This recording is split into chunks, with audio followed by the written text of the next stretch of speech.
These Dandenong Primary School students are getting a different view of the world. Most of the kids hadn't been to the city before, and they saw the skyline of Melbourne and they said, wow, we're going to New York.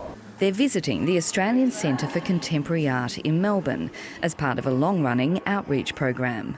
For most of them, it's the first time they've been to an art gallery. We're really working directly with schools to try to make it as easy as possible to bring students in, but the barriers are huge. A lot of them can't afford to come into the city. It's very expensive.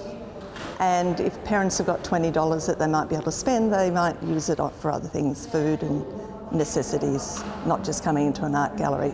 Dandenong Primary School is one of the state's most culturally diverse schools, with 88% of students from non-English speaking backgrounds.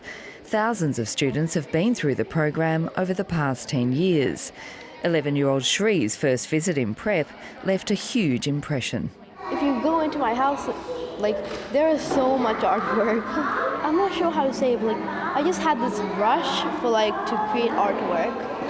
Art is included in the school curriculum, but teaching art can be difficult for some schools and can fall to the bottom of the list when there are competing financial priorities. There are real problems with arts teaching in a number of Australian states. They're just not given enough importance, and people see them as something that's kind of frilly and extra. Many of the regional communities we're working with in the primary space are losing their visual arts teachers, and it's the science or the maths teachers that are taking over. Experts point to the social and emotional benefits of observing and creating art, but they also argue that there are practical skills to be learned. It teaches you a lot of things about material, it teaches you spatial relations, but it also teaches you things like experimenting, researching, taking risks. For some, the benefits are more intangible. You can feel the art too in your heart, and it makes you feel rich.